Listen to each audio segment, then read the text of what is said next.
In a faraway land of sugar-frosted clouds and waffle cone castles, there existed a magical realm known as the Frozen Kingdom. The land sparkled with sherbet snow and rivers of raspberry syrup, and in the heart of it all stood a grand palace made entirely of scoops of ice cream, vanilla towers, chocolate walls, and caramel drizzles lining its gates. Ruling over this delicious domain was Princess Gelatina, better known as the Ice Cream Princess. With swirls of strawberry hair, a dress stitched from candy floss, and a crown made of rainbow sprinkles, she was beloved by all. Every citizen, from the gummy bear gardeners to the marshmallow messengers, adored her sweet nature and creamy charm. But all was not well. One morning, as the sun rose a little too brightly, the royal alarm was sounded the kingdom was melting. Drips of fudge were falling from rooftops. The peppermint trees drooped sadly.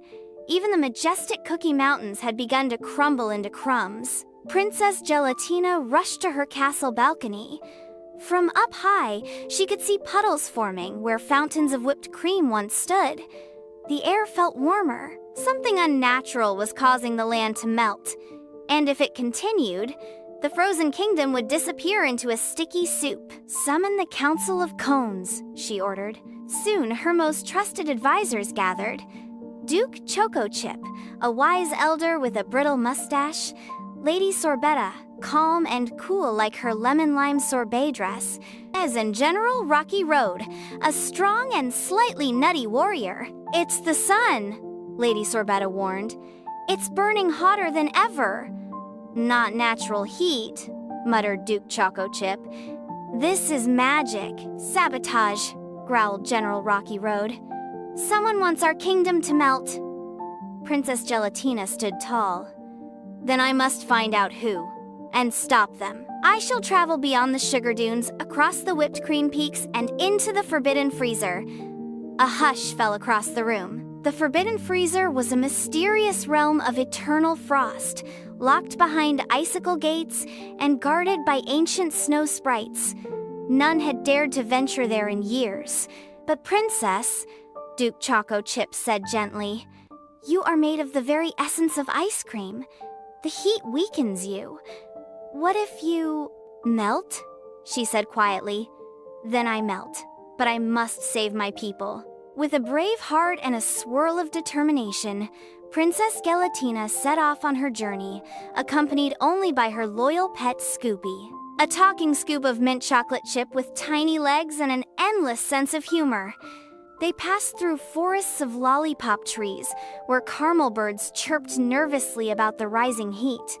They climbed gooey marshmallow hills that stuck to their boots. Along the way, they met frightened villagers, all begging for help as their homes drooped and sagged. After many sticky miles, they reached the edge of the kingdom and the mouth of the Forbidden Freezer.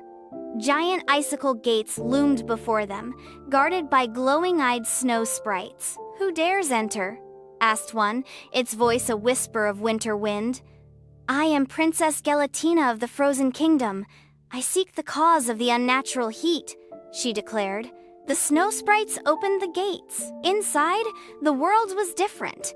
The air was crisp and clear, and the ground crunched beneath their feet like crushed candy canes. At the very center stood a towering glacier shaped like a throne, and upon it sat an old woman cloaked in shadows and frost, Queen Frostella, the long-forgotten ruler of the Ice Age. "I knew you'd come," Queen Frostella said coldly. "The melting of your kingdom is my revenge." "Revenge?" Gelatina asked. "But why?" Frostella's eyes sparkled with ancient sadness. "Long ago, I ruled a kingdom even colder than yours. But the world warmed, the people forgot the old frost, and I was banished to this freezer. Your kingdom rose in my place, cheerful and sweet. But now, I will have my winter back by melting yours." She raised her hand, revealing a magical orb glowing red with heat. "This is the Sunstone, an artifact of flame. I've placed it in the heart of your sky. With it, your kingdom will be no more." Princess Gelatina stepped forward. "You lost your kingdom, and that pain is real. But destroying another will not bring yours back. We can share the cold. We can honor your legacy." Frostella hesitated. No one had ever spoken to her with such compassion. Her icy glare softened. "You would let me stay? Even after I tried to melt your world?" "I believe even the coldest heart can thaw," Gelatina smiled. Queen Frostella closed her eyes. The orb dimmed in her hands. With a wave, she summoned it down from the sky and cooled its power. Instantly, the heat lifted. Far away, in the frozen kingdom, the drips slowed. The rivers ran cool again. The caramel clouds returned. "You are wise beyond your years," Frostella said, her voice cracking like a frozen lake. "I will return the balance, and perhaps help protect your kingdom from ever melting again." Princess Gelatina bowed. "Then let us rule side by side sweetness and frost, together."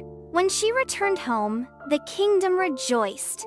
The fountains bubbled, the cookie walls stood strong, and the peppermint trees twirled with joy. Queen Frostella was welcomed, not as an enemy, but as an ally guarding the skies with her frost magic, while Gelatina ruled with kindness and cream. And so, the frozen kingdom was no longer just a land of ice cream, but a land of balance, where warmth and chill, past and present, all lived in harmony. And every year, they celebrated the Festival of the Thaw, where both frost and flavor danced together under a sky of sprinkles. The end.